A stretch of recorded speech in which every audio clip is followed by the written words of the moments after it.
Shalom, Bapak Ibu yang kasih dalam Kristus. Pagi ini saya akan membawakan tema kepemimpinan dengan standar Alkitab. Bapak Ibu yang kasih dalam Kristus, standar Alkitab ini adalah satu kepemimpinan double porsi, saudara. Ya, merangkum satu kepemimpinan dalam dunia sekuler dan kepemimpinan dalam kerajaan Allah. Ya. Kalau kepemimpinan dalam dunia sekuler hanya mengajarkan tentang bagaimana cara menjadi pebisnis sukses di dunia, tapi tidak pernah diajarkan bagaimana setelah meninggal dunia menuju hidup kekekalan. Tapi kepemimpinan dengan standar Alkitab mengajarkan double porsi, ya, mengenai sukses di dunia dan sukses di akhirat, meninggal masuk surga kekekalan. Oleh karena itulah, saudara, kami menghimbau kepada para pemimpin Kristen, gembala sidang, dan pebisnis untuk memulai kehidupannya dengan memimpin dengan standar Alkitab. Ya. Ada 4 langkah untuk membangun standar Alkitab. Yang pertama adalah kita harus mengerti dulu definisi daripada kepemimpinan. Ya. Kepemimpinan artinya awasilah dirimu dan awasilah ajaranmu. Di dalam 1 Timotius 4 ayat 16, awasilah dirimu sendiri dan awasilah ajaranmu. Bertekunlah dalam semuanya itu, karena dengan berbuat demikian engkau akan menyelamatkan dirimu dan semua orang yang mendengar engkau. Ini sangat penting, saudara, ya, mengenai identitas diri kita yang harus diawasi terus dan ajaran kita, saudara.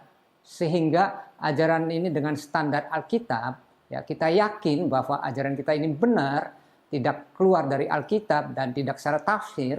Itulah modal utama menjadi seorang pemimpin, saudara. Ya.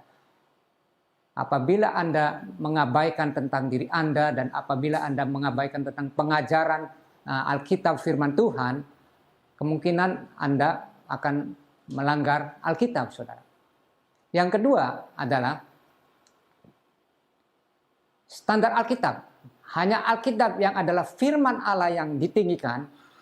Tidak boleh ada otoritas lain yang sejajar atau terlebih lagi diletakkan di atas posisi Alkitab, termasuk dalam hal ini otoritas gereja. Ya, jadi Alkitab di atas otoritas gereja. Inilah yang standar harus ditinggikan. Jadi kalau Anda mendapati satu gereja yang melanggar otoritas Alkitab, Anda harus tegur kembali sidang. Ya. Martin Luther King berkata, setiap institusi yang tidak terus-menerus mengupayakan studi firman Tuhan dengan benar sudah dapat dikatakan korup, saudara. Ya. Jadi hati-hati, saudara, manusia memiliki kehendak bebas atau free will. Anda berhak memilih gereja yang benar, yang standarnya adalah Alkitab di atas otoritas gereja. Jangan terbalik, saudara. Ya. Di dalam 1 Timotius 4 ayat 12, jangan seorang pun menganggap engkau rendah karena engkau muda. Jadilah teladan bagi orang-orang percaya dalam perkataanmu, dalam tingkah lakumu, dalam kasihmu, dalam kesetiaanmu, dan dalam kesucianmu. Inilah, saudara, perilaku kehidupan sehari orang Kristen bukan dilihat dari setianya setiap minggu pergi ke gereja. Bukan dilihat dari puluhan tahun dia menjadi orang Kristen. Tapi dilihat dari kelakuan perilaku dari Senin sampai Sabtu. Ya. Dalam perkataannya, dalam tingkah lakumu, dalam kasihmu, mengalir kasih-kasih. Ya. Membantu orang-orang yang membutuhkan pertolongan, ya, mengasihi Tuhan, mengasihi sama manusia, dalam kesetiaanmu mengiring Tuhan, ya, kesetiaanmu mengiring Alkitab firman Tuhan, dan dalam kesucianmu, yaitu kekudusan, saudara, ya, yang harus berani menolak dosa. Itulah standar Alkitab. Ada 4 langkah membangun kepemimpinan standar Alkitab. 1, mengembangkan kerajaan Allah. Tetapi carilah dahulu kerajaan Allah dan kebenarannya, maka semuanya itu akan ditambahkan kepadamu. Saudara. Ya. Apakah kerajaan Allah? Percaya Yesus Kristus Juru Selamat penebus dosa, saudara. Ya. Jadi Anda harus membangga, saudara, begitu Anda percaya Yesus Kristus Juru Selamat penebus dosa, Anda masuk anggota kerajaan Allah. Yang kedua, setelah itu Anda harus menyaksikan Yesus Kristus Tuhan, ya, secara pribadi ke teman-teman dan famili, rekan-rekan dan sahabat-sahabat. Dan yang ketiga adalah panggilan khusus. Anda boleh pilih kalau Anda mempunyai free will, kehendak bebas, menjadi rasul, nabi, pengajar, gembala, atau penginjil, saudara. 5 jawatan, Efesus 4 ayat 11.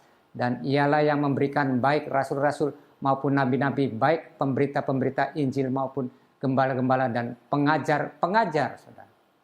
Ya. Mengapa Anda harus pilih? Karena ini, saudara, menentukan upah di sorga. Ya. Jadi keselamatan setelah terima Yesus Kristus Juru Selamat penebus dosa, dosa tidak bisa ditebus dengan perbuatan amal baik. Dosa tidak bisa ditebus dengan usaha, ya, untuk menyembah Tuhan, usaha jasa dari manusia untuk berbuat baik, tidak bisa. Dosa hanya bisa ditebus dengan percaya Yesus Kristus Juru Selamat penebus dosa. Nah, setelah itu, saudara, peranan manusia dipanggil dengan beberapa panggilan, ya, menyaksikan Yesus Kristus Tuhan dan panggilan khusus. Rasul, nabi, pengajar, gembala, penginjil. Anda boleh pilih. Nah, kalau ingin mendapatkan upah di sorga yang banyak, yang maksimal, saudara, saya pilih gembala, saudara. Kenapa? Karena gembala ini adalah satu rumah Tuhan, ya, yang sudah mencari jiwa, lalu masuk kandang gereja, dibaptis, dimuridkan, setelah itu diutus lagi keluar. Ya, jadi multiplikasi, saudara, jiwa-jiwanya. Nah, nanti saya terangkan upahnya berupa apa. Ya. Upah panggilan ke sorga, ya, Yohanes 14 ayat 2. Di rumah Bapakku banyak tempat tinggal. Jika tidak demikian tentu aku mengatakannya kepadamu, sebab aku pergi ke situ untuk menyediakan tempat bagimu, saudara. Ya. Jadi di sorga itu ada banyak rumah tempat tinggal, saudara. Ada rumah kecil dan rumah besar. Tergantung Anda menginginkan upah yang maksimal atau yang minimal. Ya. Kalau Anda kerjakan dengan yang minimal, ya rumah kecil. Kalau Anda dikerjakan dengan maksimal, itu rumah besar. Ya. Ini bicara tentang upah. Kalau keselamatan kan tadi sudah dijamin. Pasti masuk surga barang siapa yang percaya Yesus Kristus Juru Selamat penebus dosa. Tapi ini bicara masalah upah di surga. 2, melakukan kehendak Allah, ya. Matius 7 ayat 21. Bukan setiap orang yang berseru padaku Tuhan, Tuhan akan masuk ke dalam kerajaan sorga, melainkan dia yang melakukan kehendak Bapakku yang di sorga, saudara. Inilah sorga. Landasan utama adalah mendapat upah yang maksimal di sorga adalah melakukan kehendak Bapakku yang di sorga. Apa kehendak Bapakku? Mengeksekusi amanat agung, Matius 28 ayat 19 sampai 20. Karena itu pergilah, jadikanlah semua bangsa muridku dan baptislah mereka dalam nama Bapa dan Anak dan Roh Kudus, dan ajarlah mereka melakukan segala sesuatu yang telah kuperintahkan kepadamu, dan ketahuilah aku menyertai kamu senantiasa sampai kepada akhir zaman. Ya, bukan sekedar slogan, tetapi kita harus eksekusi, harus laksanakan, harus mengerjakan, saudara. Ya, eksekusi berarti mengerjakan, menyelesaikan dengan tuntas, saudara, amanat agung itu. Kalau saya terjemahkan adalah amanat agung itu adalah tugas adalah mutlak memberitakan Injil. Tidak bisa ditawar-tawar. Amandemen dalam Undang-Undang Dasar 45 bisa diganti dan bisa sesuai ganti presiden, ganti amandemen bisa diamandemen. Tetapi tugas penginjilan mutlak selama-lamanya, tidak pernah berubah. Ya. Barang siapa yang tidak melakukan kemutlakan penginjilan ini adalah mengabaikan firman Tuhan. Tugas adalah pengutusan, saudara. Karena bagaimana orang itu akan bertobat jikalau tidak ada yang diutus untuk memberitakan firman Tuhan. Makanya tugas gereja inilah ya untuk memberikan pengutusan-pengutusan, para penginjil-penginjil, misioner untuk menjangkau orang-orang yang terhilang, orang-orang yang membutuhkan berita keselamatan. Yang ketiga adalah tugas adalah pengorbanan, saudara. Ya, harus korban waktu, korban uang, ya, korban daya. Itu nilai utama. Tanpa Anda memiliki pengorbanan tidak akan jalan, saudara, penginjilan. Ya. Jadi kami himbau kepada para gembala sidang, pemimpin Kristiani dan para pebisnis marketplace Kristiani, banyak-banyaklah berkorban dalam hal untuk mendukung misi penginjilan. Ya. Yang keempat adalah tugas adalah kemuliaan. Tidak ada yang lebih mulia daripada penginjilan, mencari jiwa-jiwa satu orang. Ya, bertobat, malaikat di sorga bersorak-sorai. Ini menurut kepemimpinan standar Alkitab. Ya. Jadi berbahagialah Anda sebagai gembala sidang, penginjil, pengajar, ya, memiliki satu tugas yang mulia di hadapan Tuhan dan di hadapan sesama manusia. Yang ketiga, memiliki kemauan all out, saudara. Kemauan ini adalah antusias yang all out. Ya. Sebab manusia ini, saudara, walaupun dia intelektualnya cerdas, emosionalnya cerdas, ya, tapi kalau kemauannya tidak ada, saudara, tidak akan jalan. Jadi kemauan ini perlu dibangun semaksimal mungkin all out untuk mengumpulkan harta di sorga. Fokus mengumpulkan harta di sorga. Ya. Matius 6 ayat 20. Tetapi kumpulkanlah bagimu harta di sorga. Di sorga ngengat dan karat tidak merusakannya. Dan pencuri tidak membongkar serta mencurinya. Ya. Nah, upah 100 kali lipat, saudara. Di dalam Matius 19 ayat 29. Dan setiap orang yang karena namaku meninggalkan rumahnya, saudaranya laki-laki atau saudaranya perempuan, bapak atau ibunya, anak-anak atau ladangnya, akan menerima kembali 100 kali lipat dan akan memperoleh hidup yang kekal. Inilah, saudara, yang membuat semangat kita, kemauan kita bangkit kembali. Karena ada upah, saudara, di sorga. Ya. Jadi jangan saudara pikir sekali selamat tetap selamat saja, tapi ada satu upah, saudara, penghargaan di sorga. Itulah yang membuat kita semangat melayani Tuhan, ya, dengan all out, saudara. Di dunia saja, saudara, kalau kita mendapat upah, semangat, apalagi ini untuk kerajaan Allah di sorga, ya, yang mendapat upah yang tak terbatas dari kekal sampai kekal selama-lamanya.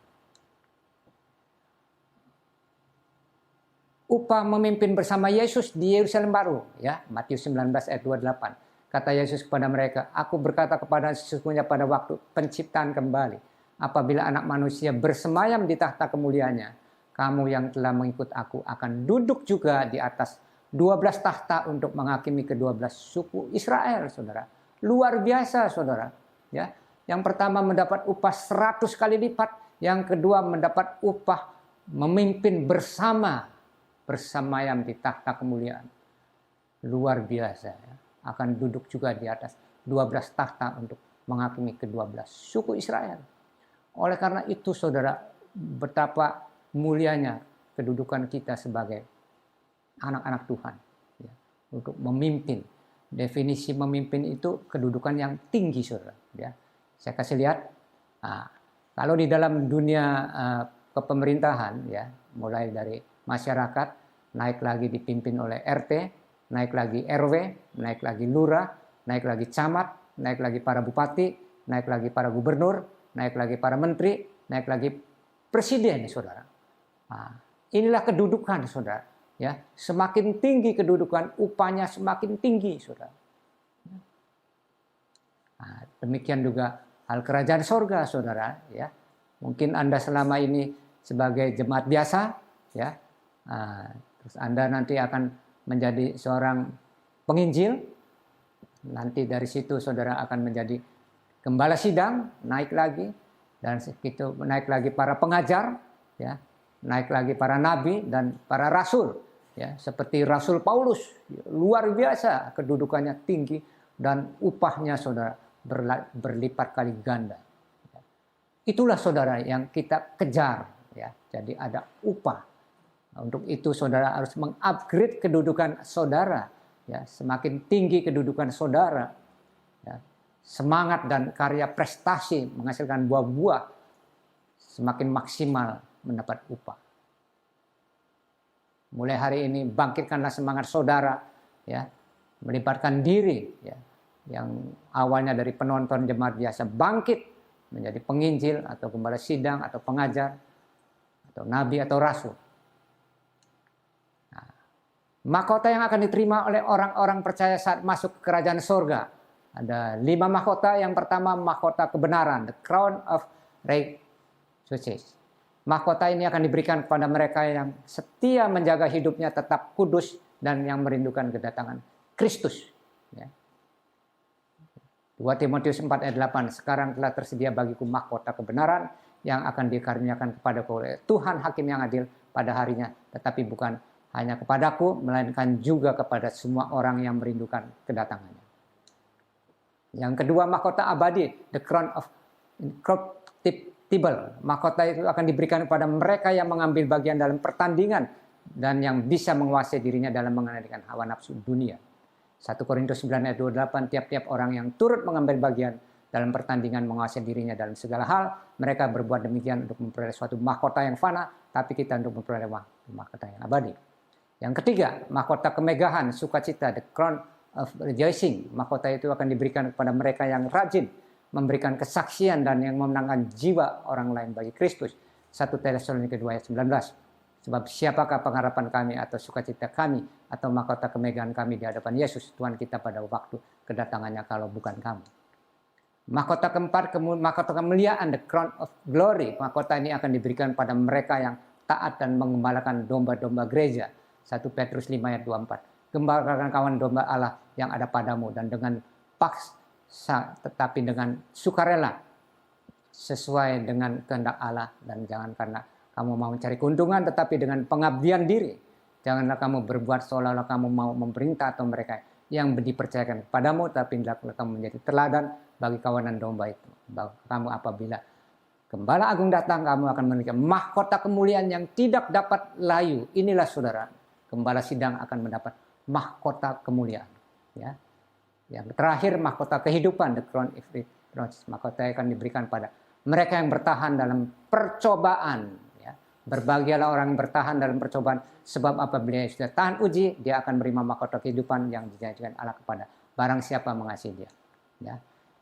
Yang keempat, menabur upah maksimal dengan investasi di dunia, berbuah-buah kualitas dari buahnya, saudara. Ya, Matius 7 ayat 16, waspadalah terhadap nabi-nabi yang datang padamu dengan menyamar seperti domba, tetapi sesungguhnya mereka adalah serigala yang buas. Dan buahnya, dari buahnya lah kamu akan mengenal mereka. Dapatkan orang memetik buah anggur dari semak duri dan duan. Ya. Jadi yang terakhir, saudara, seorang bos properti mempunyai karyawan yang sudah kerja 30 tahun, dipanggil, "Hai kamu, bangunlah sebuah rumah." Lalu karyawan itu menggerutu, "Saya sudah 30 tahun tapi nggak pernah dikasih rumah sama bos kita." Tapi bosnya perintahkan, "Bangunlah kamu rumah, saya kasih uang 1 miliar." Lalu dia bangun sampai 9 bulan, tapi dia sirik, dia bilang, "Ngapain gua bangun rumah yang bagus? Gua bangun yang jelek, yang kualitas KW2, KW3, sehingga uang ada kelebihan ratusan juta buat gua." Akhirnya setelah selesai dipanggil tuannya, "Bagaimana? Sudah selesai bos?" Lalu, "Ini rumahnya." Lalu tuannya berkata, "Ini rumah ini untuk kamu." Akhirnya dia nyesel, saudara. Tahu begini, kalau rumah ini untuk saya akan bekerja keras memberikan yang berkualitas untuk Tuhan. Demikian dengan saudara kepada Tuhan Yesus Kristus. Apakah yang akan saudara kerjakan sehari-hari ini? Membangun dengan kualitas atau membangun dengan kemunafikan, kepalsuan, receh-receh, barang-barang sisa, barang yang tidak berharga. Kami menghimbau Bapak Ibu supaya membangun dengan kualitas semaksimal mungkin sehingga upahmu di sorga besar dan memiliki rumah yang besar. Akhir kata kami mengucapkan banyak terima kasih. Tuhan Yesus memberkati. Haleluya. Amin.